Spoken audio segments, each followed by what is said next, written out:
मंत्र पढ़कर उस तस्वीर में सुइयां चुभोना शुरू कर देती थी। जिस किसी की भी तस्वीर में वो सुइयां चुभो देती थी, वो आदमी दर्द की वजह से चिल्लाने लगता था और अंत में काले जादू के असर उसके ऊपर होने लगते थे।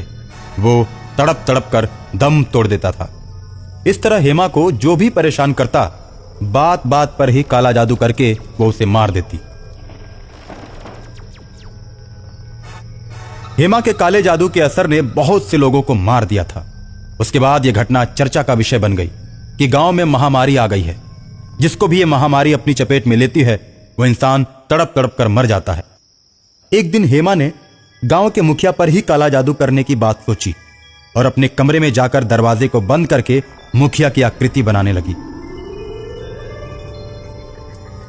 आकृति के सामने नींबू काटने लगी। नींबू काटकर आकृति को माला पहनाती है और पहली सुई आकृति के सीने में चुभाती है और सीने में सुई चुभते ही मुखिया के सीने में दर्द होने लगता है। तो लोग कहते हैं कि मुखिया भी महामारी की चपेट में आ चुका है। अब यह भी नहीं बचने वाला। मुखिया का लड़का राजेश शहर से एम्बुलेंस बुलाकर मुखिया को शहर के बड़े डॉक्टर को दिखाता है और सारी बात बताते हुए डॉक्टर से कहता है, अरे इस महामारी से हमारे गांव के बहुत सारे लोग मारे गए हैं। डॉक्टर साहब, मेरे पापा को बचा लीजिए, मैं आपको मुंह मांगी रकम दूंगा।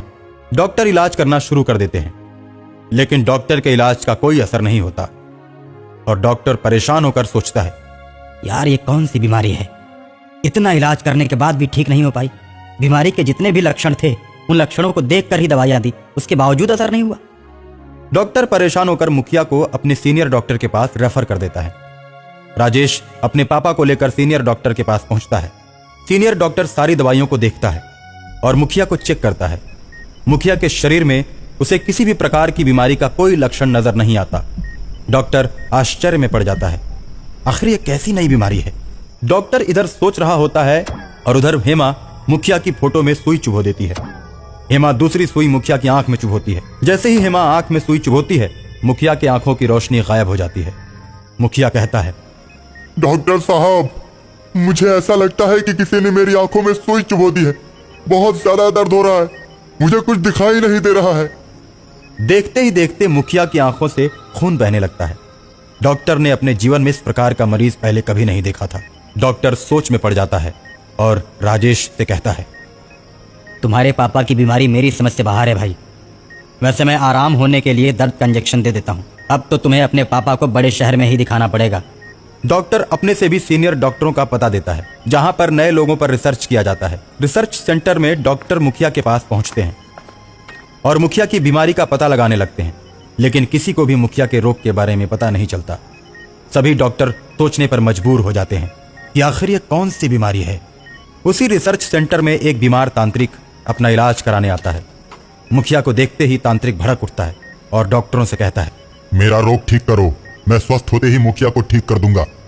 इसे कोई रोग नहीं हुआ है, इस पर सिर्फ और सिर्फ काला जादू का असर है, जिसके चलते दवाइयां असर नहीं कर रही हैं।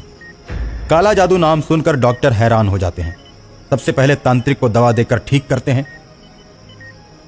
तांत्रिक ठीक हो जाने के बाद बोलता है, मैं जानता हूं कि आप लोग काले जादू को नहीं मानते, इसलिए मैं आप लोगों को जादूगरनी के पास ले चलता हूं, ताकि आप लोगों को विश्वास हो जाए कि काला जादू होता है, जिसे तांत्रिक ही ठीक कर सकता है।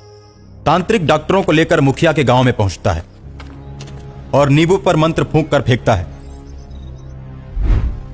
नींबू गेंद की तरह आगे आगे चलने लगता है और उसके पीछे पीछे मुखिया, डॉक्टर और गांव के कुछ लोग चलते हैं। नींबू हेमा के दरवाजे पर जाकर रुक जाता है। नींबू के रुकते ही तांत्रिक बोलता है, काले जादू की जादूगरनी, तू इसी घर में है। मुखिया जब यह बात सुनता है तो अपने लड़के राजेश से कहता है, दरवाजा तोड़ दो राजेश, दरवाजा तोड़ दो। और दरवाजा टूटते ही सभी हेमा के घर के अंदर प्रवेश कर जाते हैं। हेमा के घर में एक लोहे का बहुत बड़ा दरवाजा था, जिस पर शैतान का बहुत विशालकाय चित्र लगा हुआ था। तांत्रिक बोलता है, इसी घर में जादूगरनी रहती है और काला जादू करती है। इस घर में प्रवेश करने वाला बच नहीं पाता है, क्योंकि इस घर में काले जादू की शक्ति है। दरवाजे के उस पार शैतान खड़ा रहता है और हेमा काला जादू कर रही है। हेमा को इस बात की भनक लग जाती है कि गांव वाले एक तांत्रिक को लेकर आए हैं। हेमा गुस्से में आकर दरवाजा तोड़ती है। देखते ही देखते दरवाजे से धुआं निकलने लगता है और सारे गांव वाले बेहोश होकर गिर जाते हैं, लेकिन तांत्रिक बेहोश नहीं होता। वो अपने झोले से छोटी सी जादुई छड़ी निकालता है और जादुई छड़ी से डायन को मार देता है। डायन जादुई छड़ी के प्रभाव से चिल्लाने लगती है और गांव छोड़कर चली जाती है। डायन के गांव छोड़ते ही सभी बेहोश लोग उठकर खड़े हो जाते हैं और मुखिया भी ठीक हो जाता है। डॉक्टर जब मुखिया को स्वस्थ देखते हैं तो उन्हें भी इस काले जादू पर विश्वास हो जाता है।